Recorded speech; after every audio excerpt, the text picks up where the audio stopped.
What's going on, guys? Matthew here. Welcome back yet again to another video. I hope you all enjoyed that B-roll sequence at the beginning, but it is 2021. Given that it is the new year, I figured we start the year off with a gear review of what's in my camera bag. So without further ado, let's hop right in. Obviously starting off with the bag itself. This is the Brevity Roamer 2 backpack. Now this backpack is an incredible bag. It is very comfortable, very light, doesn't flop around when I'm walking or running, and on top of that, it is water resistant. And it even comes with like its own like little poncho, just in case if it is heavily raining and you do not want to damage your equipment.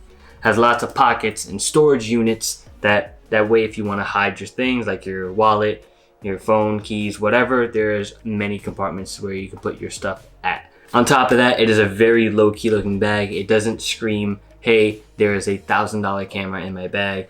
It's a low-key, low-profile bag. But if you want to see more of an in-depth review, I'll link it in the top corner right here. But this bag for me can hold my camera with a lens, 2 extra lenses, and my audio equipment that we'll be getting into a little later. Up here is like the little compartment spot where you can actually hold, if you are traveling, up to 2, maybe even 3 days worth of clothes, but 2 is more of the sweet spot when it comes to holding your clothes. So it is a perfect travel bag if you don't want to pack heavy and you don't want to pack extra bags. You can throw all of your things in here and not have to worry about it. But enough about the bag, let's start diving a little bit deeper into what I have in store. So once I open up this flap, boom. First things first, I have this little case right here. And here I have this, I don't even know what you call this, Vision. I'm gonna just say Vision case. Once I open it up, turn it around, they have my insta360 gear in it. Now in the top left corner, I have my insta360, of course. On the top left corner, I have the extra lens right here. This is the 360 lens. And in the bottom, I have my 2 batteries right here. Now this case pretty much holds all of that right here. Battery case is important because now I can charge 2 at the same time if I wanted to, and I can charge the battery through the camera as well. Now I can charge all 3 of my batteries without having to worry about if I did charge them at night. And obviously because this is an Insta360, the camera features a modular design, so you get to take off these pieces, like little Lego pieces actually, and you get to interchange them. This is the 360 mod right here. Plug the battery on the bottom if I can figure out how, and boom, now you have yourself a 360 camera. And on top of that, on the side of my bag, I actually carry this Insta360 selfie stick. And this can actually extend really wide actually, now that we're here. As you can see how wide this can actually go up to. And yeah, I actually use this on top of this. And because it's a 360 camera, and with the technology inside of it, the stick itself disappears. I'll show like a little clip of what I mean right here. So you don't actually see any of that stick. If you want to see like more of like how this works, I did a little vlog. I'll link it up here as well. But yeah, personally, I highly recommend getting an Insta360. I love it. It really puts your creative side to work, and it really allows you to do a lot more than I guess a standard GoPro would. Now also, when we dig in a little bit deeper, I have this little cleaning kit for my lenses and stuff like that. As you can see here, it has some cloths. Here it has some brushes and sort of like air pump and a lens pen. I actually have one in my bag, but it's always good to have extras. I have my lens cleaning kit right here. It cleans the lenses, can clean your phone screens, and some extra cloths right here. So I have a nice variety, different sizes and stuff like that. Very good to carry stuff like this or just to leave in your house. That way, once you're done with your shoots, in case if it's dusty, if it's rainy, you get to clean your stuff pretty thoroughly. But enough with the accessories, let's hop right into the meat and potatoes, and that is the camera equipment. Now this bag has a compartment in the back where, if I can find the zipper, where is it? Where the back piece opens up, and inside the bag there is this little miniature bag that holds all of my camera equipment. So you can actually use this bag as a normal standard backpack. But personally, I just keep it to use for my photography. But if you wanted to, you can take this compartment out, leave it at home, leave it wherever you want, and you can use this as a standard backpack. Now, once we open this up, we get to go into the most important things of this camera bag, and that is the camera. Now, this is the Olympus EM5 Mark III, and this camera is a very beautiful camera. First things first, it has a flip out LCD, which is very important when shooting videos. I'm using currently my friend's camera, but this is the camera that I usually use. Well, not usually, what I always use when I'm doing videos just like this. It has a 20 megapixel image quality, and on top of that, it shoots at a continuous of 8 frames per second. So if you're doing continuous shooting, it shoots at 8 FPS. As for video, it shoots at 4K 30 frames and 4K 24 frames.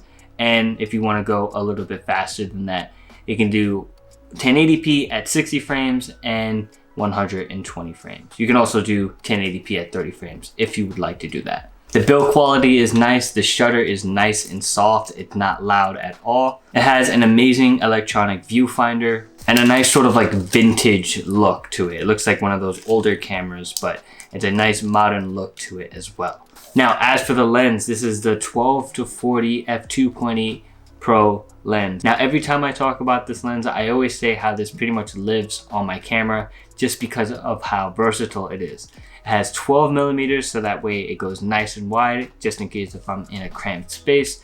But if I do want to get some compression, some portrait shots, and I don't want to change my lens, I can zoom up to 40 millimeters, get those nice close compressed shots. And this is a pro lens, meaning that the aperture stays the same constantly. So whether I'm zoomed in or zoomed out, it'll always stay at f2.8.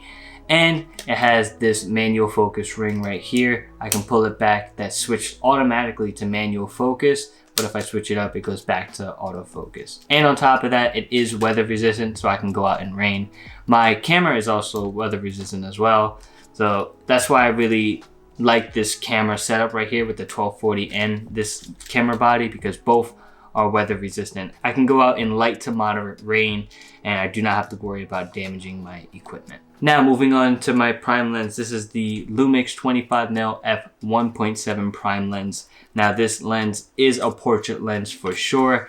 Has a nice wide aperture, and whenever I'm getting paid to go for on shoots, this will always be on my camera body. It shoots beautiful pictures in low light, has a nice wide aperture. That way I get those nice bokehs and those nice creamy backgrounds that we all know to love. And it's a small lens, as you can see here. It's made out of plastic, so it's not as heavy, but it's a small lens, it's a light lens, and it doesn't take up any space at all. As you can see, even with the lens cap on, it's a nice compact compressed lens. Gets stuffed nice and neatly into my gear bag, and it doesn't take any space at all. Now, moving on to my last and final lens. This is the Zuiko 40-150 telephoto lens. Now, this lens I do not use nearly as much as the other two, but it still does have a place in my camera bag because of the zoom that it provides. It is a small lens, so it doesn't take up any space, just like the Pro lens, so there's no reason not to keep it in my bag. But because it's 150mm, in case if there is subjects that are a little bit far and that I need to sort of like get that extra reach, I'll use this lens. Now, because it's not a pro lens, it is not best suited for low light situations, but I can still use it if I needed to. And on top of that, it is a very cheap lens. This lens costs $100, and along with the zoom and for what it is, the build quality, it is actually a really good deal if you are just starting out photography and you need a lens. This is a very good lens for the price. Now, in this last pocket right here, I have my audio equipment, or what I would hold my audio equipment.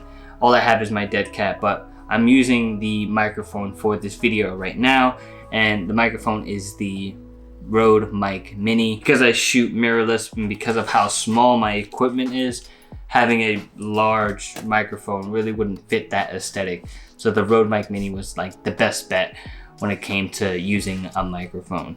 It delivers relatively good audio. Is it the best? No, but there is much better options. But for what it is, for the price tag, it is a very good deal.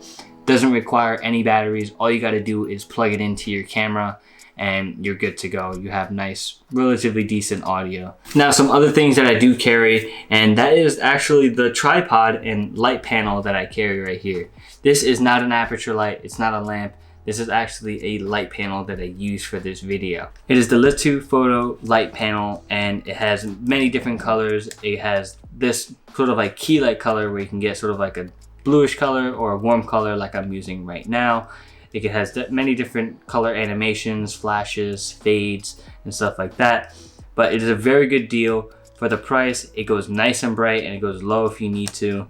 And it's a little light panel. You can fit this in your back pocket, and you have yourself a powerful light that lasts quite a while, even at maximum brightness. Now, on top of that, the tripod that it is on, it is the Siri tripod. It is a small, compact tripod. I did a little bit of a review on this in a previous video. I'll link it in the description below. It is a very nice, compact tripod. And given that it is a smaller tripod, it may not be the most stable. Because I want to sort of stick with this smaller, compact theme, I would sacrifice a little bit of the stability if I can just get it to be a little bit more compact. Well, that does it for this video, guys. I hope you all enjoyed. Please let me know in the comments below what gear you use when you're taking your photos. But if you did enjoy, please give it a like. Please subscribe. Please tap the bell for notifications. It does really help me out a lot. Happy 2021, and I'll see you guys in the next video.